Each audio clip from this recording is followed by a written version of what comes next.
Formula ఈ car race కేసులో కేటీఆర్ రేపో మాపో జైలుకు వెళ్లడం ఖాయమని స్టేషన్ గన్పూర్ ఎమ్మెల్యే కడియం అన్నారు. కాళేశ్వరం ప్రాజెక్టు విచారణ పూర్తి కాగానే కేసీఆర్, హరీష్ రావు కూడా జైలుకు వెళ్లాల్సిందేనని కడియం హాట్ కామెంట్స్ చేశారు. వివిధ కేసుల్లో కేసీఆర్ ఫ్యామిలీలో కొందరు జైలు ఊచలు లెక్కపెట్టక తప్పదన్నారు. కల్వకుంట్ల కుటుంబానికి 2014కు ముందు ఉన్న ఆస్తులు, ఇప్పుడున్న ఆస్తులు ఎంతో ప్రకటించాలని డిమాండ్ చేశారు. 10 ఏళ్లలో కేసీఆర్ కుటుంబం కొత్త రకమైన అవినీతికి తెరలేపిందని కడియం విమర్శించారు. కల్వకుంట్ల కవిత లిక్కర్ కుంభకోణంలో ఎన్ని రోజులు తీహార్ జైల్లో ఉందో తెలుసు కదా అని ప్రశ్నించారాయన. అదే సమయంలో స్టేషన్ గన్పూర్ మాజీ ఎమ్మెల్యే తాటికొండ రాజయ్యపై కూడా ఆసక్తికర వ్యాఖ్యలు చేశారు. దళిత బంధులో కమిషన్ తీసుకున్న వారు నీతులు చెప్పడం హాస్యాస్పదమన్నారు. తాను తప్పు చేస్తే ఆధారాలు చూపించాలని, ఇకనైనా సాక్ష్యాలు లేకుండా ఆరోపణలు చేయడం మానుకోవాలని సూచించారు.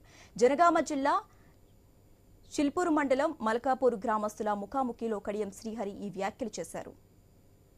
కుటుంబంలో లిక్కర్ కేసులో ఇన్వాల్వ్ అయిందని చెప్పి, లిక్కర్ కేసులో కుంభకోణం జరిగిందని చెప్పి సాక్షాత్తు కేసీఆర్ బిడ్డ కవిత గారు ఢిల్లీలో తిహార్ జైల్లో ఎన్ని రోజులు ఉన్నదో మనందరికీ కూడా తెలుసు. అదే విధంగా ఇవాళ కేటీఆర్ పైన ఫార్ములా ఈ కేసులో దాదాపు 55 కోట్ల రూపాయలు నిబంధనలను అతిక్రమించి మరి ఆ కంపెనీకి పే చేశారు.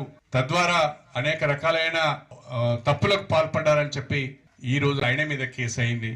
ఆయన కూడా రేపు మాపో జైలుకు పోయేటట్టున్నాడు.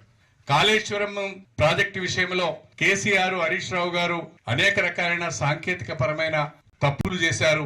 వాళ్ళను కూడా తప్పకుండా విచారించవలసిన అవసరం ఉంటుంది అని చెప్పి కమిషన్ ఘోష్ ఒకవైపు మాట్లాడుతున్నారు. అంటే కల్వకుంట్ల కుటుంబంలో ఉన్న కేసీఆర్, హరీష్ రావు, కేటీఆర్, కవిత అందరూ కూడా వివిధ రకాలైన కేసులలో ఇరుక్కొని జైలు ఉచ్చులు కొంతమంది లెక్క పెడితే రేపు మాపో జైలు ఉచ్చులు లెక్క పెట్టడానికి మరికొంతమంది సన్నద్ధం అవుతున్నారు. ఫార్ములా ఈ కార్ రేసు కేసులో కేటీఆర్ రేపో మాపో జైలుకు వెళ్లడం ఖాయమని స్టేషన్ గన్పూర్ ఎమ్మెల్యే కడియం అన్నారు. ఇక ఇదే అంశానికి సంబంధించి మోర్ అప్డేట్స్ మా ప్రతినిధి ప్రశాంత్ అందిస్తారు. ప్రశాంత్. శశిరేఖ, ఈ రోజు జనగామ జిల్లాలో పర్యటించినటువంటి స్టేషన్ గన్పూర్ ఎమ్మెల్యే కడియం శ్రీహరి సంచలన వ్యాఖ్యలు చేశాడు. అది ముఖ్యంగా కేసీఆర్ కుటుంబం జైలు పాలవడం ఖాయం అంటూ కూడా జోస్యం చెప్పడంతో అయితే ఆ జిల్లా మొత్తం కూడా సార్వత్రిక చర్చ జరుగుతుంది. అది ముఖ్యంగా ఇప్పటికే కేసీఆర్ సొంత బిడ్డ లిక్కర్ కుంభకోణంలో తిహార్ జైల్లో జైలు ఊసలు లెక్క పెట్టేసింది.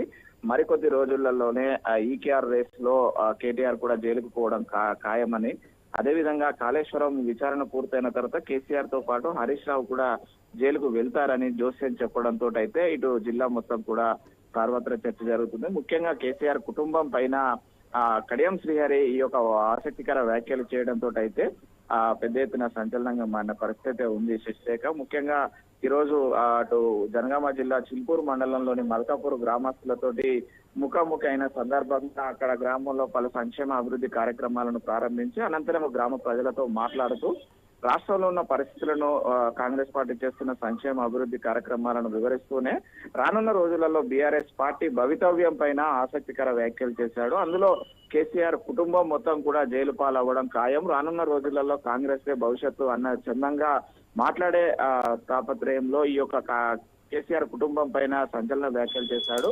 అందరూ జైలుకు వెళ్తారు ఈ 4 ఏళ్ల కాలంలో అన్నట్టుగా చెప్పడం అయితే ఒక ఆసక్తికరంగా మారింది. అదేవిధంగా స్టేషన్ గన్పూర్ లో మాజీ ఎమ్మెల్యే అయినటువంటి తన ప్రత్యర్థిగా ఉన్నటువంటి రాజయ్య పైన కూడా వ్యాఖ్యలు చేశాడు.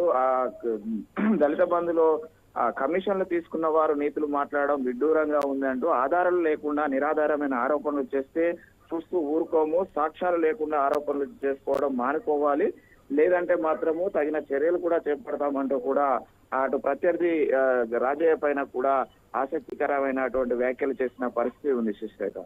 Okay, right. Thank you Prashanth.